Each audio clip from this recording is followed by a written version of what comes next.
जय Hind UPSC tutorial में आपका स्वागत है। आज हम भारत के मैप पे भारत की नदियों की चर्चा करेंगे और देखेंगे कि कौन सी नदी कहाँ से निकलती है और कहाँ गिरती है।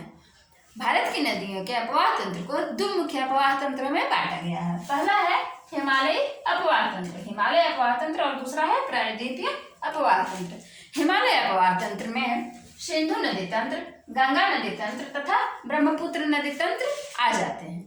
हिमालय अपवाह तंत्र में सिंधु नदी तंत्र, गंगा नदी तंत्र और ब्रह्मपुत्र नदी तंत्र आ जाते हैं तथा प्रायद्वीपीय नदी तंत्र में, प्रायद्वीपीय अपवाह नदी तंत्र में ये नर्मदा, तापी, कृष्णा, कावेरी, गोदावरी ये सारी नदियां आ जाती हैं। ये नदियां एस्चुरी का निर्माण करती हैं। ये खंभात की खाड़ी में गिरती है। नर्मदा और तापी नदियां खंभात की खाड़ी में गिरती हैं और ये एस्चुरी का निर्माण करती हैं, और बाकी नदियां इधर जो बंगाल की खाड़ी में गिरती हैं ये डेल्टा का निर्माण करती हैं। तो दोस्तों, एस्चुरी क्या होता है? सागर तट पर स्थित आधे बंद खारे पानी का वह स्थान जहां नदियों का ताजा पानी आकर के मिलता है। और डेल्टा क्या होता है? नदियों द्वारा बहा कर लाई गई मिट्टी जो कई भागों में विभाजित हो जाती है या त्रिभुजाकार रूप धारण कर लेती है, वह डेल्टा कहलाता है। नदी की चर्चा करेंगे और उनमें मिलने वाली मुख्य नदियों की भी चर्चा करेंगे। तो चलिए देखते हैं। सिंधु नदी, जिसका उद्गम तिब्बत के मानसरोवर से होता है और यह भारत पाकिस्तान से बहते हुए अरब सागर में जाकर के गिर जाती है। सिंधु यानी इंदस नदी जो तिब्बत के मानसरोवर से निकलती है और भारत पाकिस्तान से बहते हुए अरब सागर में जाकर के मिल जाती है। इसकी कुछ प्रमुख नदियां हैं जो इसमें मिलती हैं। यहाँ है झेलम, चेनाब, रावी, ब्यास, सतलज। ये नदियां पंच नद का निर्माण करती हैं और आगे बहती हुई सिंधु नदी में मिल जाती हैं।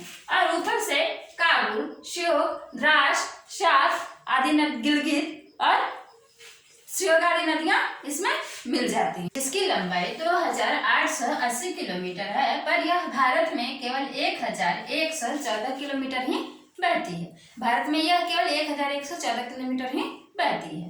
और अब हम आगे इसमें मिलने वाली नदियों की चर्चा करते हैं। तो पहले हम देखते हैं झेलम नदी की। झेलम नदी बेरीनाग, शेषनाग से निकलती हुई आगे बहती हुई यह जाकर के चेनाब नदी में मिल जाती है। पाक के झंग के पास यह चेनाब नदी में मिल जाती है। यह बेरीनाग से बहती हुई आगे बढ़ती हुई यहाँ पाक के झंग के पास चेनाब नदी में मिल जाती है। इसकी लंबाई 1118 किलोमीटर कुछ है।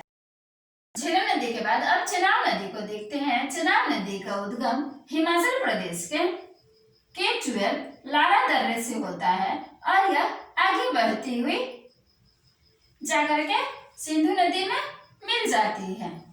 यह आगे बढ़ती हुई सिंधु नदी में मिल जाती है। यह है चेनाब नदी। इसका उद्गम हिमाचल प्रदेश के K12 लारा दर्रे से होता है। सतलज नदी की चर्चा करेंगे।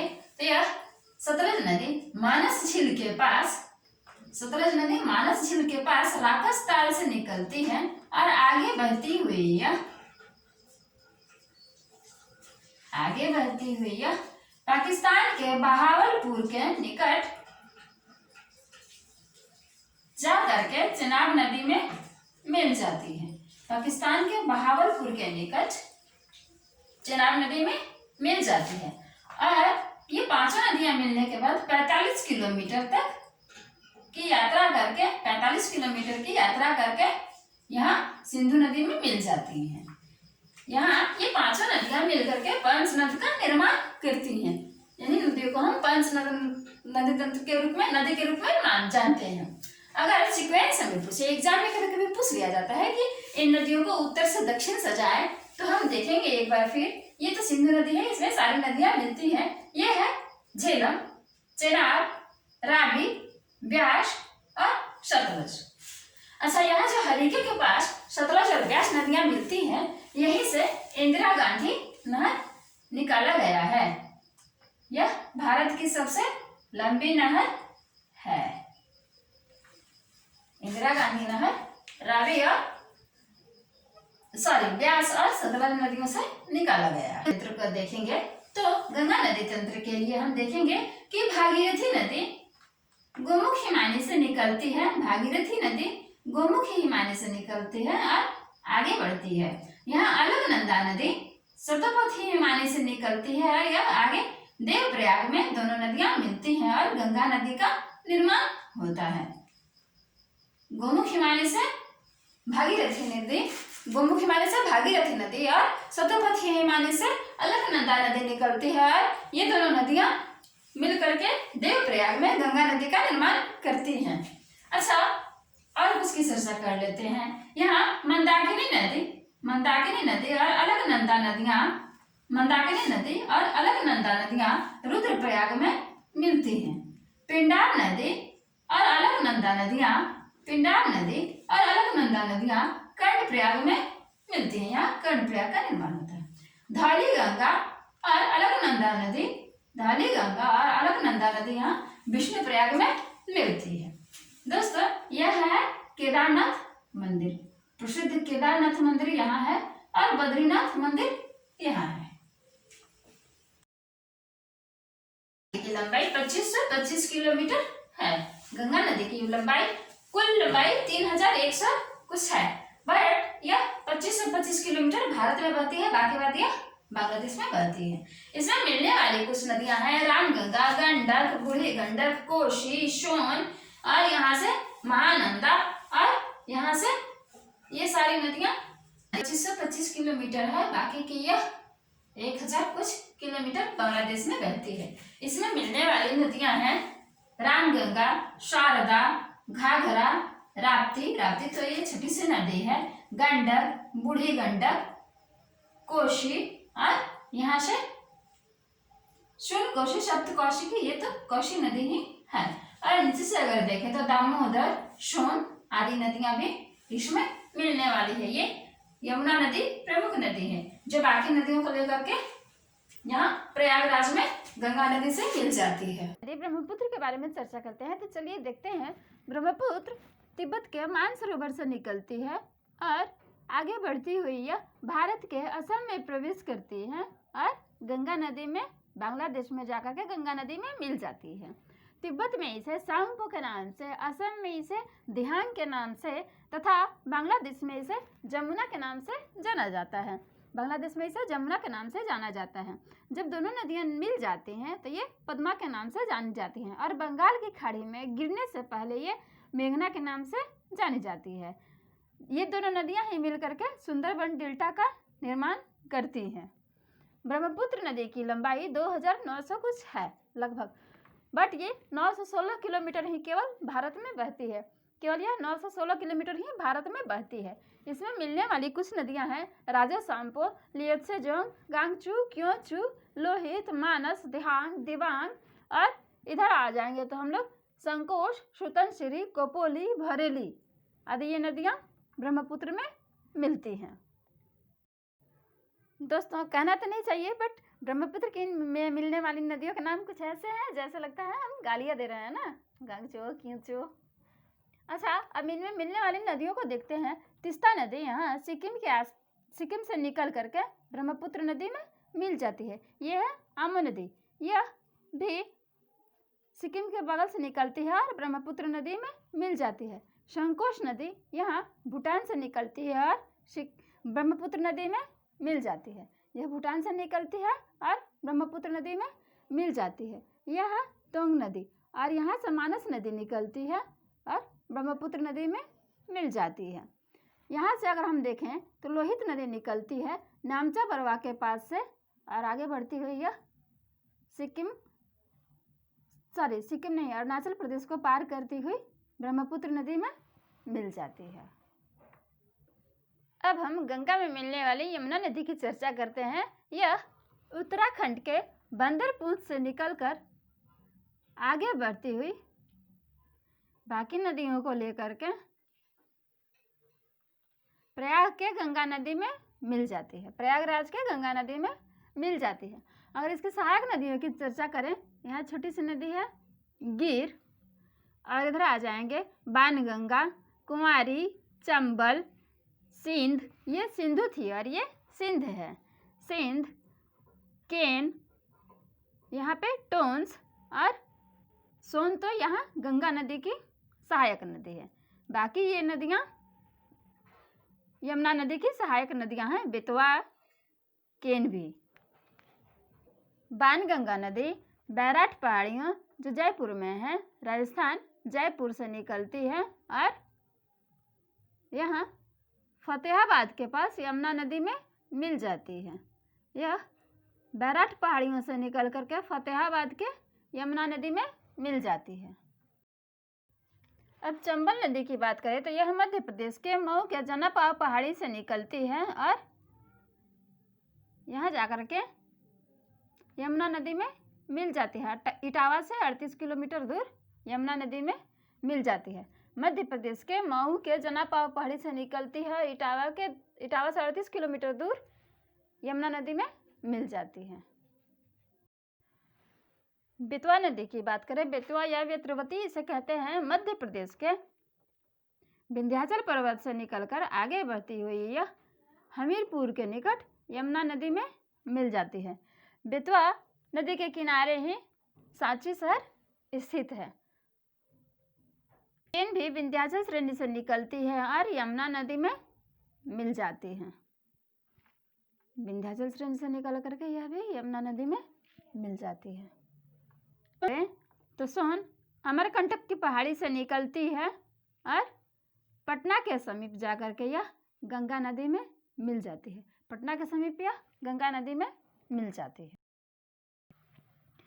दामोदर नदी, अगर दामोदर नदी की बात करें तो यह छोटा नागपुर पठार से निकलती है और हुगली नदी में जाकर के मिल जाती है, जो गंगा के दूसरा पार्ट है। यहाँ पश्चिम बंगाल के पास यह दो भागों में विभाजित हो जाती है, एक गंगा और दूसरी हुगली। तो दामोदर नदी हुगली नदी में जाकर के मिल जाती है। तो हमने अब हिमालयी अपवाह तंत्र वाली नदियों की चर्चा कर ली है, सिंधु नदी तंत्र, गंगा नदी तंत्र तथा ब्रह्मपुत्र नदी तंत्र। अब हम प्रायद्वीपीय नदी तंत्र की चर्चा करेंगे। अब साबरमती नदी को देखेंगे। यह उदयपुर के दक्षिणी पश्चिमी भाग से निकलती है और आगे बहती हुई यह कच्छ के रण क्षेत्र में लुप्त हो जाती है और इसकी लंबाई 371 किलोमीटर के आसपास है। इसकी भी कुछ सहायक नदियां हैं, वाकल, जवाई, मित्री, शी, हमुत, हथमाती आदि इसकी सहायक नदियां हैं। अब हम यहाँ माही नदी को देख लेते हैं। माही नदी अरावली पर्वत श्रेणी से निकलती है और यह गुजरात, राजस्थान होते हुए यहाँ खंभात की खाड़ी में गिर जाती है। ये नदी 2 बार कर्क रेखा को काटती है। कर्क रेखा यहाँ से जाती है, एक बार ये यहाँ काटती है और फिर वापस आती हुई कर्क रेखा को यही नदी काटती है, माही नदी काटती है। अब हम स्वर्ण रेखा नदी की चर्चा करेंगे। तो यह छोटा नागपुर पठार, रांची के छोटा नागपुर पठार से निकलती है और आगे बहती हुई यह बंगाल की खाड़ी में गिर जाती है। उसके बाद महानदी की चर्चा करेंगे। तो महानदी नदी मध्य प्रदेश के रामपुर के सिंघवा से निकलती है। यह रामपुर के सिंघवा से निकलती है और आगे बहती हुई यह जा करके कटक के समीप बंगाल की खाड़ी में गिर जाती है, डेल्टा बनाती हुई। इसकी भी कुछ सहायक नदियां हैं। इसकी सहायक नदियां हैं इंदिरा, यहाँ है ओंग और ये शिवनाथ। यहाँ से शिवनाथ नदी जाती है, यहाँ से शिवनाथ नदी जाती है और उड़ीसा नदी में मिल जाती है। यहाँ से पैरी नदी, यहाँ से शिवनाथ नदी महानदी में मिल जाती है और यहाँ से पैरी नदी महानदी में मिल जाती है। यहाँ से मंड नदी, ऊपर से मंड नदी महानदी में मिल जाती है और ये है हसद नदी भी महानदी में मिल जाती है। यहाँ है इंदिरा और ये है तेल नदी। इंदिरा और तेल नदी आगे जाकर के महानदी में मिल जाती हैं। अब नर्मदा नदी का जिक्र करेंगे। तो यह अमरकंटक पहाड़ी से निकलती है और आगे बहती हुई यह खंभात की खाड़ी में गिर जाती है। नर्मदा और तापी 2 नदियां एस्चुअरी का निर्माण करती है। नर्मदा नदी की कुछ सहायक नदियों की अगर चर्चा करें तो भरनेर, बयर, सेर, दुधी, शक्कर, तवा, हिरन, अंजल, मचक, कोलर, बर्मा आदि इसकी सहायक नदियां हैं। इसमें इसका जिक्र नहीं है, छोटी छोटी नदियां हैं। नर्मदा नदी की लंबाई 1312 किलोमीटर के आसपास है। अब हम तापी नदी की चर्चा करेंगे, जो मध्य प्रदेश के बैतूल के मुल्ताई गांव से निकलती है और आगे बढ़ती हुई सूरत के निकट खंभात की खाड़ी में गिर जाती है। इसकी लंबाई लगभग 724 किलोमीटर है। इसकी कुछ प्रमुख सहायक नदियां भी हैं, जिसका जिक्र इसमें नहीं है, बट मैं उनका नाम लेना चाहूँगी। इसकी कुछ सहायक नदियां हैं पूमा, बैतूल, पटकी, गंगल, धतरंज, बोहद, बोरी, अनबोहरा, खुर्सी, कपरा, शिप्रा और खोखरी आदि। अब हम नासिक जिले से निकलने वाली, महाराष्ट्र के नासिक जिले के त्रंबक गांव से निकलने वाली गोदावरी नदी की चर्चा करेंगे। तो यह है गोदावरी नदी। यह महाराष्ट्र के नासिक जिले के त्रंबक गांव से निकलती है और आगे बहती हुई यह जा करके यहाँ यमन के पास डेल्टा बनाती हुई बंगाल की खाड़ी में गिर जाती है। इसकी कुछ सहायक नदियां हैं मूला, प्रवरा, और यहाँ से अगर हम देखेंगे तो ये है दुधना, ये है पूर्णा। मूला नदी यहाँ से जाती है और गोदावरी नदी में मिल जाती है। ये है प्रवरा नदी और गोदावरी नदी में मिल जाती है। ये है मनेर नदी भी गोदावरी नदी की सहायक नदी है। यहाँ से निकलती है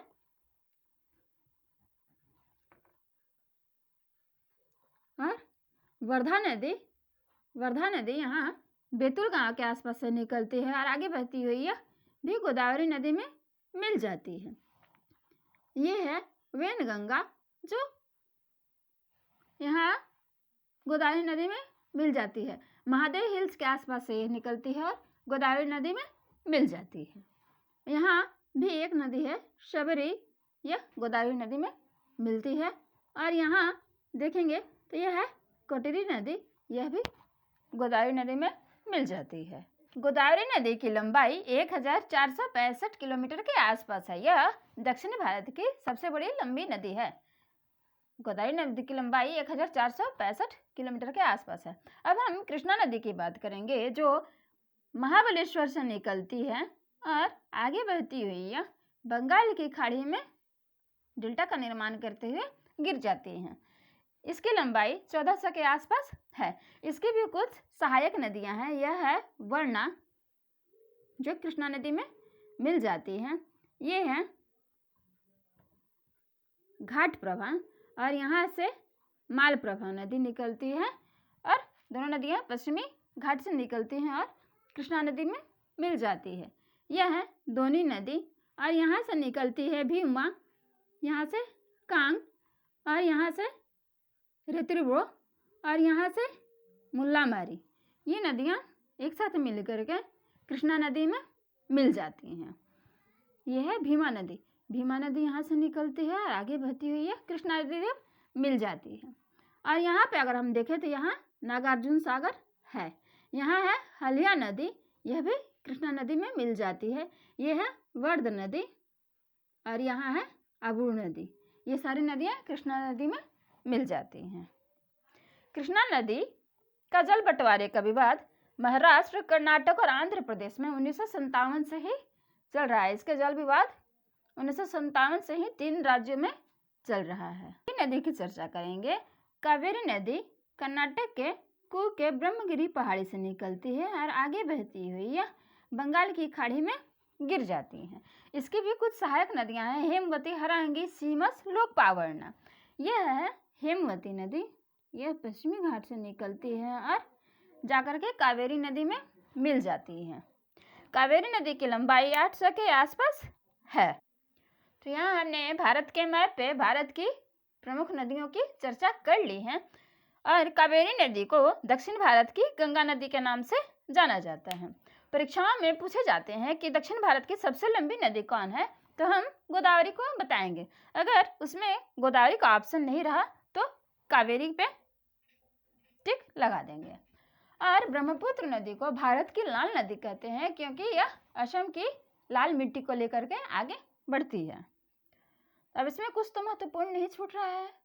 अच्छा हाँ, एक और होता है कि पूछ लिया जाता है कि गंगा नदी में बाएं से कौन सी नदी मिलती है और दाएं तट से कौन सी नदी मिलती है। तो यहाँ हम देख ही रहे हैं, शारदा, रामगंगा, यहाँ पे गंडक, बूढ़ी गंडक, कोसी आदि ये सारी नदियाँ बाएं तट से मिल रही हैं। और यमुना और ये जो नदियाँ लेकर के जा रही है, यहाँ पे सोन और दामोदर आदि नदियाँ ये गंगा के दाएं तट पे मिल रही हैं। ब्रह्मपुत्र नदी की अगर चर्चा करें तो यहाँ लोहित नदी जो अरुणाचल प्रदेश के ऊपर से निकलती है, यह बाएं तट से मिल रही है, बाकी इधर नदियाँ दाएं तट से मिल रही हैं। सिंधु नदी की अगर चर्चा करें तो काबुल आदि नदियाँ बाएं तट से मिल रही हैं, दाएं तट से मिल रही हैं, दाएं तट से मिल रही हैं। और यहाँ झेलम, ब्यास, रावी, चेनाब, सतलज आदि नदियाँ बाएं तट से मिल रही हैं। यहाँ दामोदर नदी का जिक्र आया था, तो कोसी नदी को बिहार का शोक कहते हैं और दामोदर नदी को यहाँ बंगाल का शोक कहते हैं। गोदावरी की चर्चा करें तो गोदावरी में बाएं तट से मिलने वाली नदियां हैं दुधना, पूर्णा, पेनगंगा, वेनगंगा। और दाएं तट से मिलने वाली नदियां हैं प्रवरा, मूला और यहाँ पे मनार। कृष्णा नदी की चर्चा करें तो कोयना, वरना, घाटप्रभा, मालप्रभा और तुंगभद्रा नदियाँ दाएं तट से मिलती हैं। कृष्णा नदी में वरना, कोयना, घाटप्रभा, मालप्रभा, तुंगभद्रा नदियाँ दाएं तट से मिलती हैं, बाकी बाद नदियाँ बाएं तट से मिलती हैं। तो दोस्तों आज हमने महत्वपूर्ण तथ्य भी देख लिए हैं और नदियों का भी जिक्र कर लिया है। तो बस आज के लिए बस इतना ही। वीडियो अच्छा लगे तो लाइक और शेयर ज़रूर करें और अपनी दुख, तकलीफ, परेशानी भी बताया करें। सोचेंगे और देखेंगे, अगर हल निकलेगा तो बताएंगे ज़रूर। तब तक के लिए बाय, टेक केयर।